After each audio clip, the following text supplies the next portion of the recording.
Let's get right into it. I am as dumbfounded as many out there that the way these last two games have gone, to me, it's something that we've seen time and time again the last number of years. And again, it has not been rectified. And to me, it's concerning because they happen so quick. After TFC picks up a crucial goal, they come back the opposition, whether it was the week before or whether it was against Chicago on the weekend.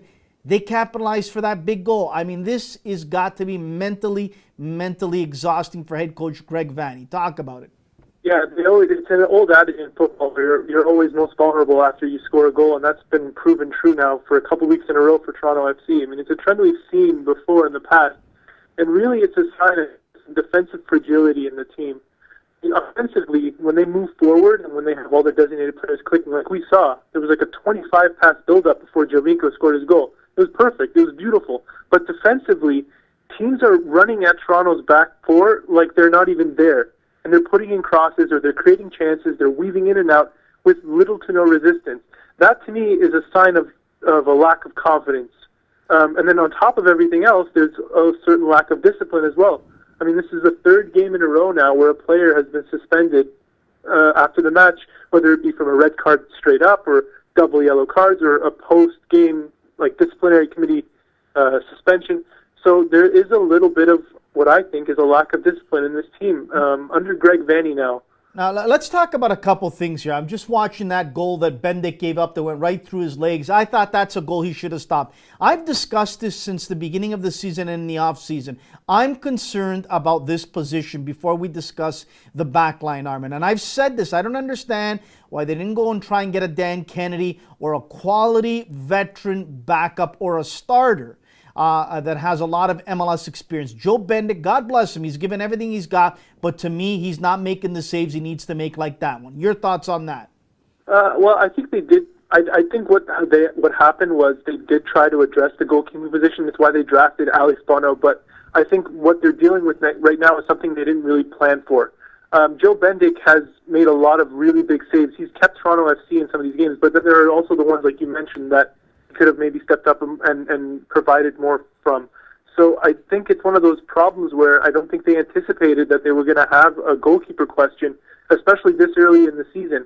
I think as Joe Bendik finds himself, I'm not going to write him off right now because I still think he's capable of being a starter for this team. But when you watch guys like Quillen Roberts and Alex Bono when they play, I mean, there's some competition there. And while Chris Kanopka is an unproven commodity, it's one of those things where Toronto might have to address this position in the summer because if they perform the way they have, especially defensively, they're going to need some assistance all across that line. Well, let's talk about that back line. To me, Warren Creavalle has been a disaster since game one, and I'm shocked. I got to be honest, Armen. I've had Warren on my show in previous years when he played with the Houston Dynamo, and he was a solid, complete player. And to me, it's confusing why he is not playing up to his capabilities of a couple years ago. Now, I understand he's not playing the position he's normally used to, but still, he's making plays that are rushed. I think in a lot of ways, he's overthinking things. Let's talk about Warren Creavalle, and then we'll get to Nick Hagelin, who I've not been impressed with one bit at all either.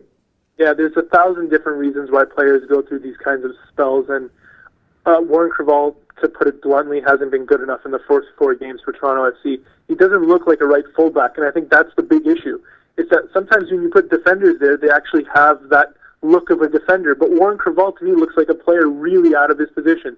I mean, he's a central defensive midfielder, so he does have some defensive qualities, but especially in that first game where he was burned constantly, back to back with Kekuta Mane running down that wing. And then in the last game, I mean, the thing is, Chicago's wing play isn't its strength, and yet they were constantly able to go through it like Swiss cheese. So I think what Toronto FC's problems are is the back four that they're using right now, without Damien Perkis, without Stephen Caldwell, without Mark Bloom, just isn't good enough to hold on to these leads or to see games through. I mean, there's a definite lack of experience. I mean, when you start basically players out of position, Justin Morrow, left fullback, playing center back, Warren Creavalle, defensive midfielder, playing right back. I mean, everyone's out of position. Everyone's confused. There's no veterans who can organize that back line. It's like a jumbled up puzzle, and They're trying to make something of it. That's the problem. And so where do we go from here now? I mean, these are devastating losses back to back the last 2 weeks.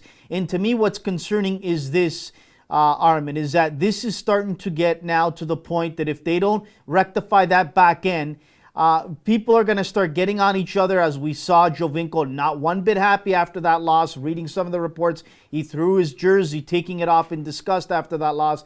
We can see Michael Bradley is almost starting to lose his patience and is at a loss for words. I mean, where do we go from here now? Well, obviously, there's not much you can do as the coach. They have a bye week coming up now. All you can really do is wait for your defenders to get healthy, because, like I said, I think in the midfield and in the offense, we've seen signs when these guys are clicking that they're one of the best teams in the league at building up. I mean, I have never seen Toronto FC build up where they did for that Giovinco goal. So I don't think offensively they have much issues, but they have to address the back line. And I've been saying this since the preseason, since offseason. I don't think they did a good enough job addressing the back line. They have to bring in defenders who you can rely upon.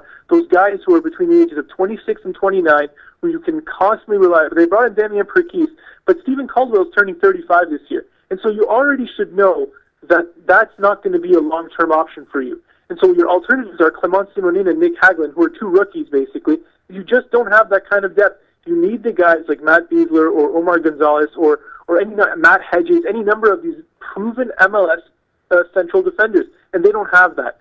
They have pieces of it. They have the potential for players to become that, but they don't have it today. To me, Armen Perkis, once he gets back and healthy out there, is going to take care of a lot of problems that have taken place the last 2 games that he's been away from. He's a pit bull, he's a warrior, he's a leader back there, so that's going to help a lot. But to me, Warren Creavalle, Nick Hagelin cannot be put back into this lineup unless they really, really improve. A bright spot has been the Canadian, Ashton Morgan, who was buried by the former coach Ryan Nelson. The confidence was almost shot. Has started to resurrect his career. I mean, great on Ashton for setting up that goal to Giovinco and using his smarts as well.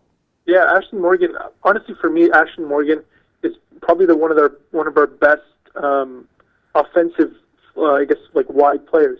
The amount of crosses he completed into the box in his last 2 games is just astounding, especially for a left fullback. The thing is, Justin Marlowe is our starting left fullback, and I think he's one of the only real bright spots on the current backline that we have. With all the other players injured. So I think Justin Morrow has to stay at left back and honestly move Ashton Morgan to the left wing. I mean, put him on, more regularly. He'll get minutes regularly as a left winger, as a guy who comes in, plays up high, and provides crosses, because that seems to be what his best strength is. And, we've seen constantly where forwards get converted into defenders. I think Ashton Morgan might be a good case of a defender being converted into a winger. Now, that's his strength. Yeah, absolutely. I agree with you. Now, Armen, a lot of people are on the case of head coach Greg Vanney. I'm not one of them. I got to be honest.